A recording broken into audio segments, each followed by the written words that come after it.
Hey everyone, Barry at CTech-review. We got a fun one for you today. For the Ford fanboys or for people looking to make their next step in a pickup truck where they need to do a little bit of towing but also want some off-road capability, I want to show you guys something that actually kind of blew my mind. Our friend JB did something on this a few years ago, and we're just going to kind of expound upon what he did. We're going to talk about the F-150 versus F-250 Tremor. A lot of similarities, but a lot of differences. Let's get into this.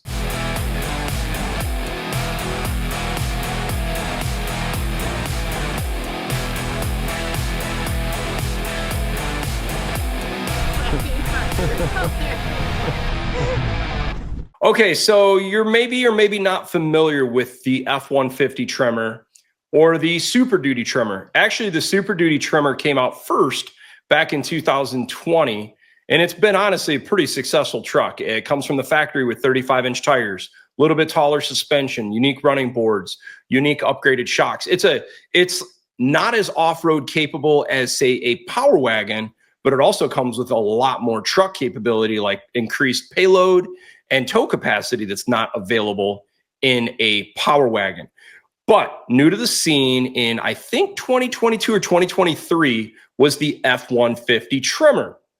What's cool about the Tremor is someone that wanted, say, a V8 and an F-150, and they wanted off-road capability. Well, up until recently, you either had to jump to a Raptor R and spend a lot of money and lose some truck capability, or now you can get the Tremor. So the Tremor comes with some unique rims, unique tires, lifted up a little bit. It's got a very cool front bumper, a modular design that's very similar to the 24 Plus F-150 Raptor 37 package and Raptor R. It's got a unique skid plate.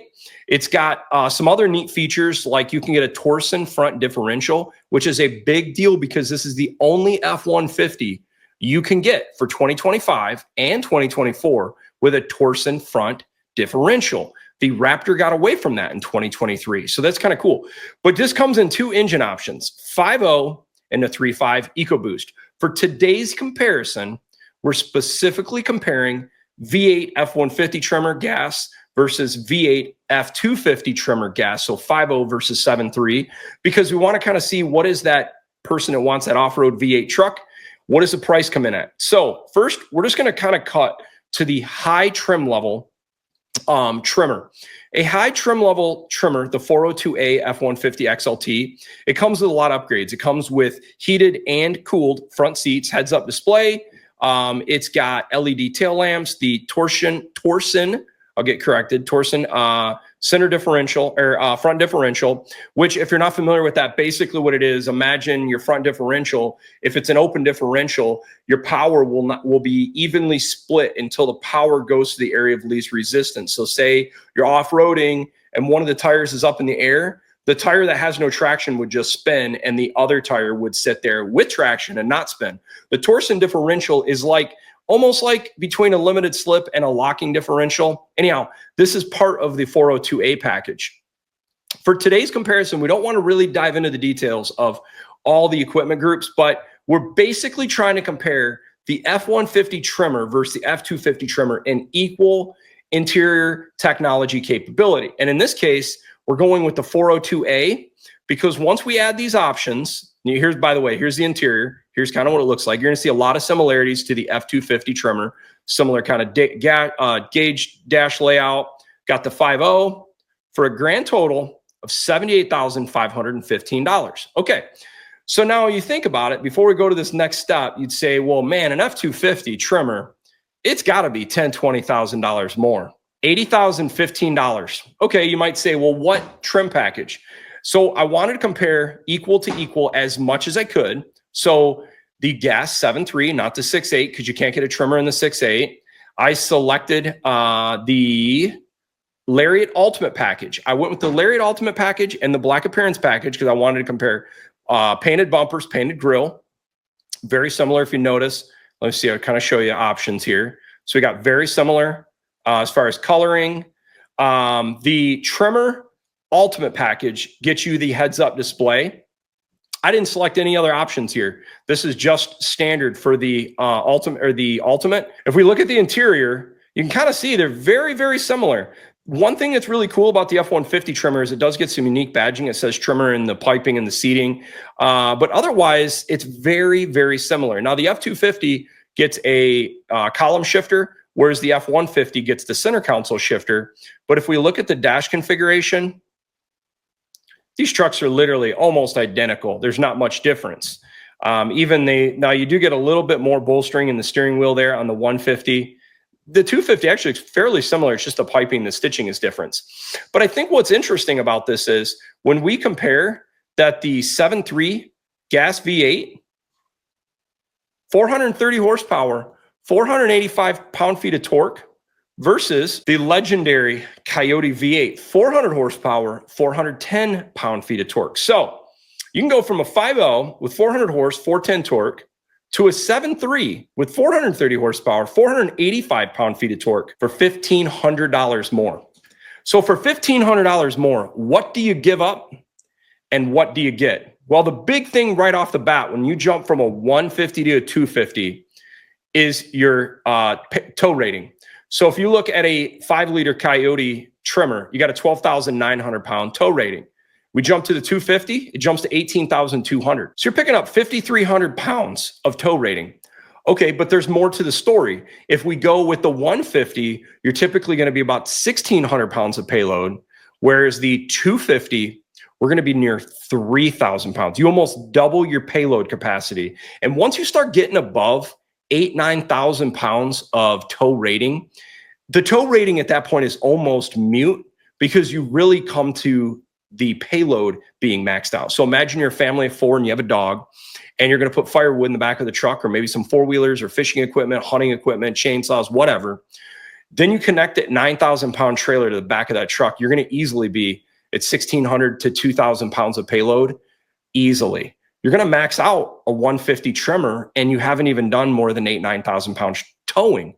Whereas you jump to a 250 Tremor and you've got 3,000 pounds of payload, that's a big difference. The other thing that I'm a big fan of with the F250 Tremor is the F250 Tremor actually does not have a Torsen front differential. Some people really like the Torsen front differential. I'll tell you why I'm not a big fan. So I want to kind of show you this. It will talk about this here somewhere. Front limited slip differential. This is new in the last few years in the Tremor package because the original Tremor package in the F250 had a Torsen front differential. Torsen front differentials have some very unique driving characteristics. I live in the Midwest. We drive through snow and icy roads. I have found with Torsen front differential trucks, when I'm towing trailers down the road, maybe my left tire has a little snow under the tire and the right tire does not have snow under the tire. I found that front differential, it kind of gets like this torque vectoring, and it's not the most comfortable situation towing in the wintertime. Imagine you're feeling the steering wheel kind of like that. It's been one of the reasons I'm actually glad the F-150 went away from the Torsen front differential because I tow in the wintertime in snowy conditions. But in an off-road scenario, Torsen's actually a little bit better. But I'm glad that they didn't go to an open front differential because if you do want a little bit more off-road capability, the Tremor in the 250 gives you the limited slip. The other thing I like more about the F250 versus the F150 Tremor is if, let's just say, you know what, I actually want more towing capability than 18,000 pounds, jump to the high output diesel. Yup, it's going to jump your price, 91,000. So it's going to be $1,150 price increase. But then your tow capacity jumps from 18,000 to 22,000 pounds. You get darn near doubling the towing capacity of the F-150 with the 5-liter Tremor engine. But it's not all roses. The F-150 is going to ride substantially better. It's also going to be a little bit more maneuverable because the F-150 comes in a 5.5-foot box. And I don't believe you cannot get it in a 6.5-foot box either. So if that's a big deal to you, you pretty much are forced into an F-250 because you got the short bed and the F-150. But if fuel economy is a big deal, this is where the F-150 is going to do better. I've done some videos on the 150 5-liter Tremor as well as the F-250 diesel and 6.7. Lots of videos of each of these. And generally speaking, I found the 7.3 Tremor not towing gets about 13 to 14 miles per gallon. And I found the 5-liter F-150 Tremor not towing, gets between 17.5 and 19 miles per gallon. So it's a big difference. Now, once you start towing, they're going to get really close. They're going to be within a mile or so per gallon of each other. But if you tow a lot, the 7.3 is an incredible gas engine. It really just, it settles in to the RPMs good, especially in the F250 Tremor, because the thing I really dig about the F250 Tremor is that the gas version is that the gearing. The gearing is the 430 gears, and it's like dialed in for towing on the highway, in my opinion, if you do that. But you got to look at the downside of that. The other thing I like about the F250 Tremor with the gas 7.3 is it's a super simple engine. Pushrod V8, low pressure fuel system. There's no direct injection on this thing like the F-150 5-liter has direct injection and port fuel injection. So you got two fuel systems going on there. Think about serviceability down the road. Which would you rather have? The other thing I like about the F250 Tremor is this gets the heavy duty transmission, whereas the standard F250 does not get the 10-speed. It gets the torque shift G, which is a little less severe of a duty transmission. Still a good transmission, but it's not as heavy duty as the 10-speed behind the 7.3 and the torque shift of the 7.3 Tremor. I'd be curious your guys' thoughts. When I went into this, I thought for sure I'd see like a $10,000 premium of the F250 versus the F150. But when we compare apples to apples, dang, $1,500? When you start talking this kind of money, it's like a no-brainer. And I will bet you, if you looked at both these trucks 5 years from now, which one do you think's got higher resale down the road? I bet you money it's going to be that F250 Tremor. So typically, you can't lease Super Duty, heavy-duty trucks, which keeps them more desirable, keeps the resale higher. I'm a big fan of the 7.3. Everyone I know that's had them has really loved them. With that being said, I think the 5-liter Coyote is a great engine as well. But if I was going to have to tow a lot, plus the cool thing about the F250 is it comes with 35-inch tires, whereas F150 comes with 33-inch tires. But if you want Blue Cruise, hands-free driving, you're going to have to get an F150. The F250, you can only get lane centering. So the F150 for on the highway is going to be a better option in that regard. But I hope you guys find this video helpful. I was really surprised how close Ford priced these two trucks. To me, I think it's a no-brainer for how I use a truck. I'd probably go the 250. But I'd be curious. Leave your guys' comments down below. Hey, if you enjoy this video, we got some more fun comparisons coming. I think you guys will like. There's some stuff out there coming for 2026 that's pretty neat. Thanks for watching.